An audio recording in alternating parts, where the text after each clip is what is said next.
Praise the lord అమ్మ. Good morning. ప్రభువైన యేసుక్రీస్తు నామములో ఈ ఉదయకాలపు శుభవందనాలు మీ అందరికీ తెలియచెప్తున్నాను. బాగున్నారమ్మ? అందరూ ఎలా ఉన్నారు? దేవునికి స్తోత్రం. ఈరోజు బాగున్నందుకు దేవునికి మహిమ కలుగును గాక.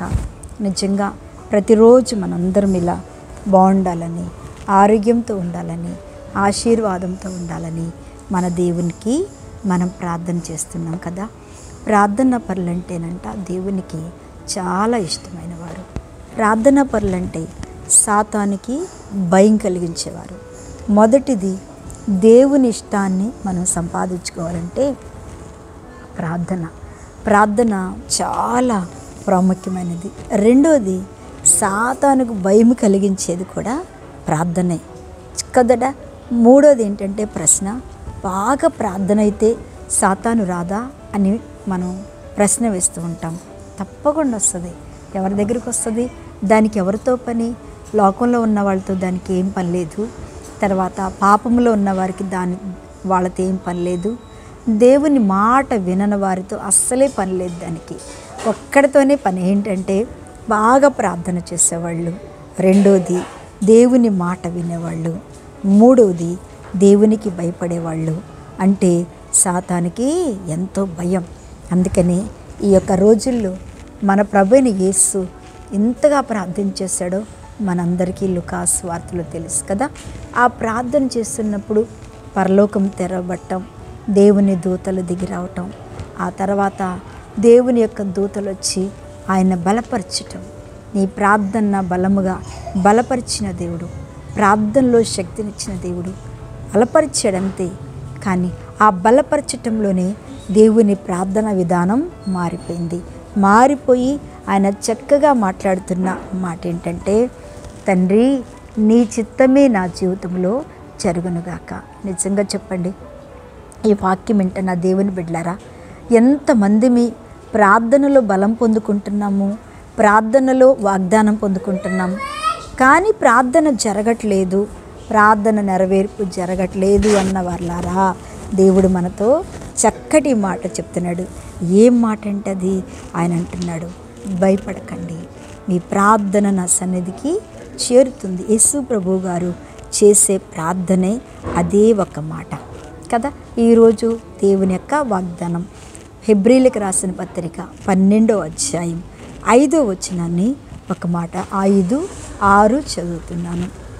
నా కుమారుడా, ప్రభు చేయు శిక్షను తృణీకరించకము, ఆయన నిన్ను గద్దించినప్పుడు విసుకకము. ప్రభు తాను ప్రేమించు వారిని శిక్షించి తాను స్వీకరించు ప్రతి కుమారుని దండించును. అబ్బా, ఎంత మంచి వాగ్దానం, ఎంత మంచి చక్కటి అసలు. అబ్బా, ఈ మాట వింటుంటే ఆ మధురమైన పిలుపు, ఆ మధురమైన మాట, ఆ మధురమైన హెచ్చరిక ఎంత అద్భుతమైందో చూడండి. నా కుమారుడా, ఈ వాక్యం వింటున్న దేవుని ప్రియబిడ్డ, నా కుమారుడా, ప్రభు చేయు శిక్షను తృణీకరించొద్దు. అవును, ఏదైనా దేవుడు ఎందుకు నన్ను శిక్షించాడు? దేవుడు ఎందుకు ఈ శిక్ష నా మీద వేశాడు? దేవుడు ఎందుకు ఈ శిక్షకి నన్ను ఎంత గురి చేయాలా? నా భక్తి ఏంటి? నా ప్రార్థన ఏంటి? నేను ప్రభువుని నమ్ముకున్నాను కదా, నేను ఆయన నమ్ముకుని నడుస్తున్నప్పుడు నాకెందుకు ఈ శిక్ష అని ఎవరైనా అనుకుంటున్నారా? దేవుని బిడ్డలారా, అలాంటి మాట ఈ ఉదయకాలంన ఈ వాగ్దానం వింటున్న మీ జీవితంలో ఎవరైనా ఈ మాటను అనుకుంటున్నట్టయితే ప్రభు ఏమంటున్నాడు తెలుసా? తృణీకరించొద్దు. ఆమేన్ చెప్పు. తృణీకరించొద్దు. అది దేవుని చిత్తం, అది దేవుని కృప, అది దేవుని మహిమ అని చెప్తూ ఆయన నిన్ను గద్దించినప్పుడు నీవు విసుకకు. నిజమే, గద్దింపు ఎంత ఆశీర్వాదమో తెలుసా?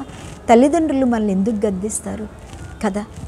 మన తల్లి తండ్రి ఎప్పుడైనా మన బాగోగులిగా ఆ స్నేహితులతో వద్దమ్మా అని గద్దిస్తారు. అయ్యా, ఆ స్నేహితులతో పడ్డావంటే నువ్వు పాడైపోతావు అని గద్దిస్తారు. లోబడినప్పుడు తప్పకుండా వారు బహు ఆశీర్వాదానికి కలెక్టర్ అవ్వచ్చు, డాక్టర్ అవ్వచ్చు, యాక్టర్ అవ్వచ్చు, ఏ ఉన్నతమైన సాఫ్ట్వేర్ అవ్వచ్చు.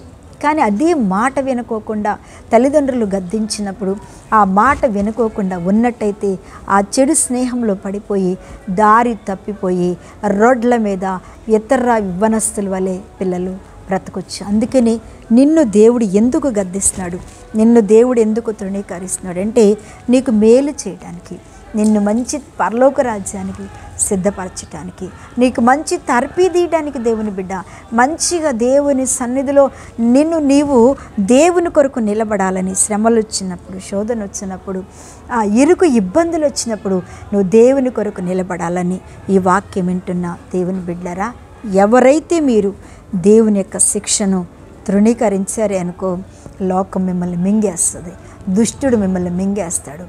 మీరు లోకంలో నుంచి వేరు చేయబడిపోతారు దేవుని చేతుల నుంచి. మళ్ళీ రెండోది ఏంటంటే, తాను గద్దించిన రీతిగా మనం గనక ఆయన విసుకకుండా ప్రభు తాను ప్రేమించి వారిని శిక్షించి తాను స్వీకరించి ప్రతి కుమారుని దండించును అని కుమారునితో సంభాషించినట్లుగా మీతో సంభాషించుచు ఆయనను హెచ్చరికను మరచితిరి. మరవద్దే ఏమ్మా, ఈరోజు వాక్యం వింటున్న దేవుని బిడ్డలారా, చక్కగా దేవుడు ఎంత చక్కటి మాట చెప్తున్నాడు. ఆయన తృణీకరించకు, విసిగిపోకు. సమస్య వచ్చిందని, కార్యం జరగలేదని విసిగిపోయి వెనక తిరిగి చూడకు. చాలా ప్రమాద పంచుల్లో పడతావు. ఆయనలోనే ఉండు.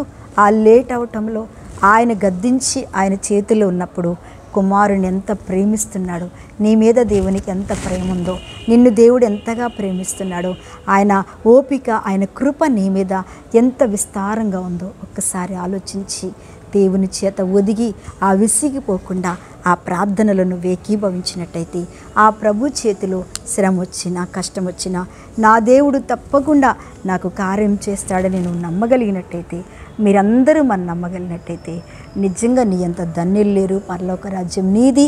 ప్రభు నిత్యము నీతోనే ఉంటాడు. మీతోనే మాట్లాడుతున్నాడు ఈరోజు దేవుడు. అయ్యా అమ్మ మీతో మాట్లాడుతున్నాడు. కళ్ళు మూసుకొని ప్రార్థన చేస్తా.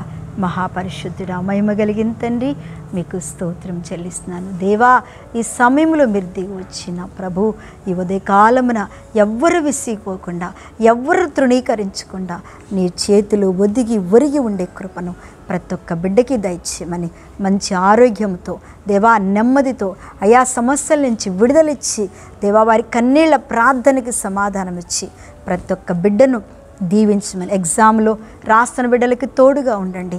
ఆయన పుట్టినరోజు వివాహ దినం చేసుకుంటున్న ప్రతి బిడ్డను చక్కటి ఆశీర్వాదములతో నీ సన్నిధిలో కిరీటమునకు యోగ్యులుగా ముద్రించి దీవించమని యేసు నామమున అడుగుచున్నాను తండ్రి.